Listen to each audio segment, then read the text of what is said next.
modeling with quantities. We are leveling up, though, from talking about ratios and proportions, and we are going to talk about graphing them today.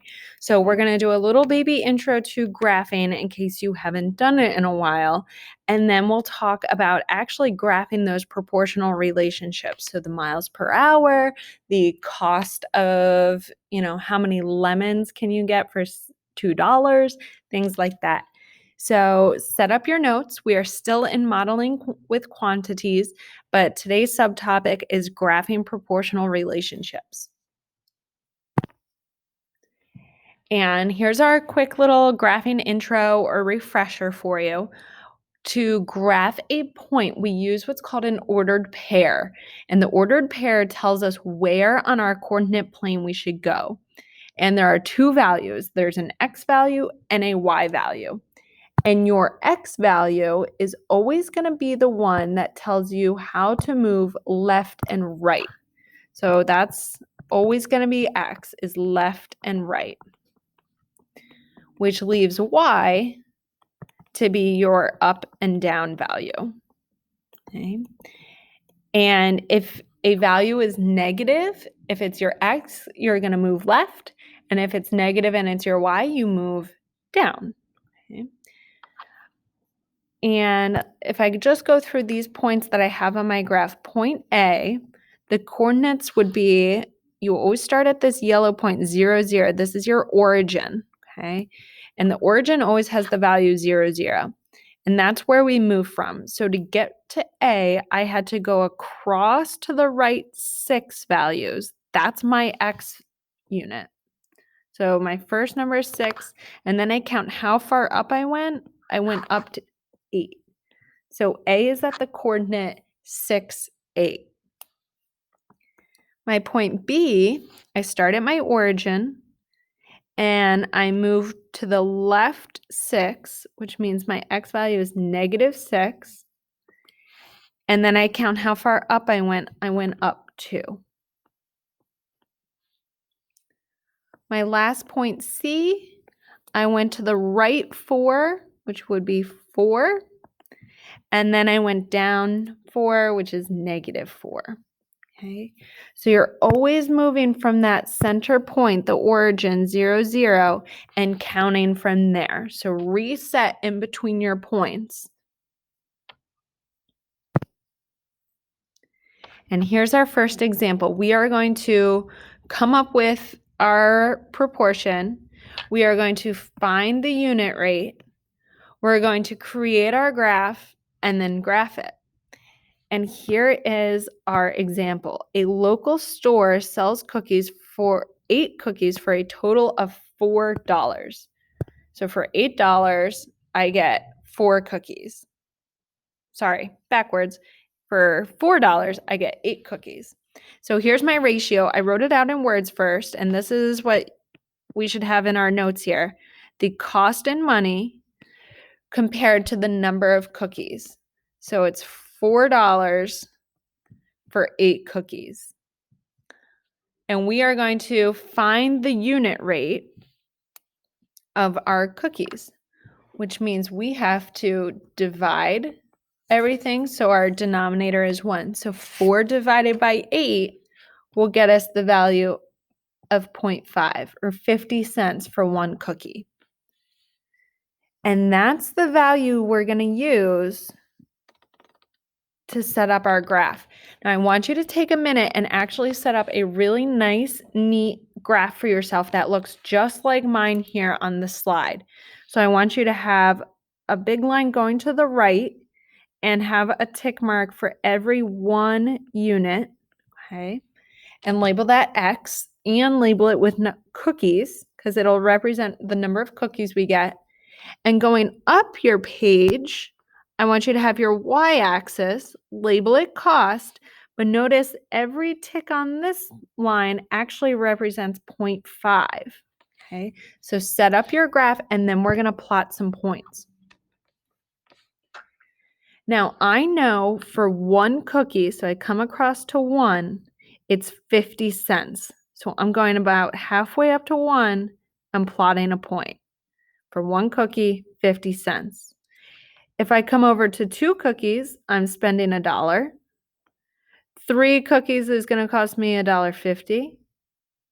4 cookies will take me to $2, and you can keep going. I'm going to jump ahead. I know 8 cookies is costing me $4. And we could continue going with our graph to figure out how much it's going to cost us for whatever amount of cookies we're going to buy. I also know that 0 cookies cost $0, so I have a point down here at 0, 0. And we could connect all of our points with a nice straight line that crosses through that origin 0, 0. And I can put an arrow on the end of my line because I know it's going to continue in this pattern. So here's our next example. We're going to do the same thing. We're going to find the unit rate, and we're going to decide this time on the best scales for our X and Y axes. That's the numbers we're going to count by on our graph. So our example says that Alex drove 225 miles in 3 hours at a constant speed. That's what tells us that it's not going to change in the middle of our graph. We're not going to suddenly jump or spike on our graph. So first thing I want to do is figure out my unit rate. So I'm doing miles per hour. And Alex drove 225 miles in 3 hours. And if I do that division, I'll get my unit rate, which is 75 miles in 1 hour. Whoops. So I want to use that unit rate to help me decide how to set up my graph. So again, draw yourself your 2 axes. This is how it's always going to start. Okay, so remember, X goes across, Y is the up and down. Across our x-axis, we're going to have our denominator of our ratio.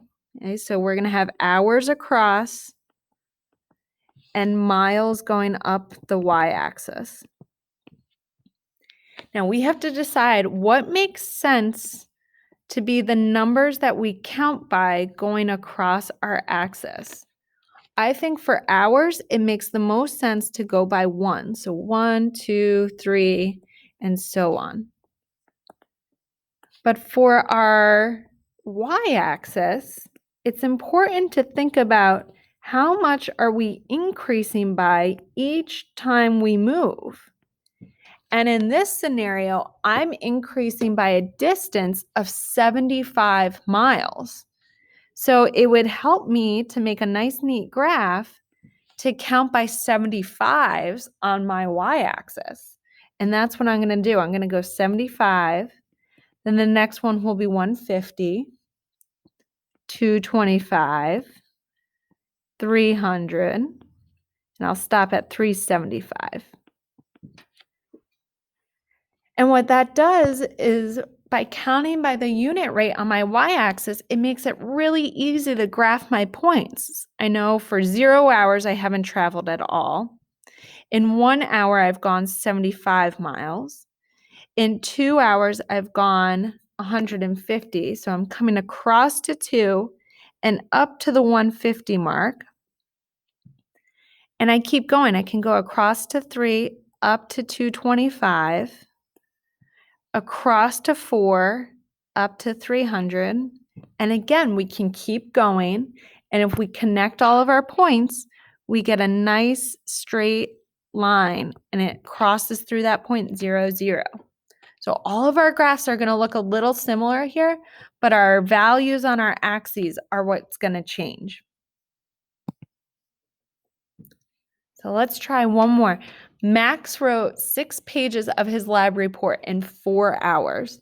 So I want to figure out my unit rate. So I'm looking at pages that I can write in 1 hour. So pages per hour. We know he wrote 6 in 4. And if we divide for our unit rate, we'll know that he did 1.5 pages per hour. Okay, so in 1 hour. Now use that unit rate to set up the graph the best way you think makes sense. Okay.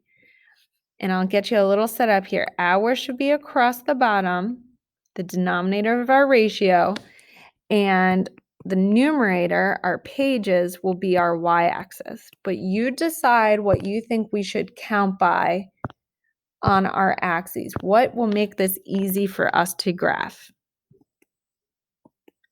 So for hours, I'm going to count by ones again. And hopefully you thought, well, it'd be nice and easy for me to count by my unit rate going up my y-axis. And you made each of your tick marks represent 1.5 pages. So you would have 1.5, 3, 4.5, 6, and you could keep going. Now, if you have to adjust your graph, do that. Pause and do that. If you're ready to go, let's plot some points. We know in 0 hours, I've done no work. I have no pages of my lab report done. After 1 hour, I only have a page and a half. 2 hours, I come across 2. I'm up to 3 pages. After 3 hours of work, I'm almost there. I'm getting there. I got 4.5 pages done.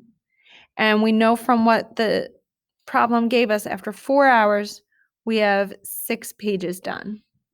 And look, if you connect those points again, you've got a nice straight line.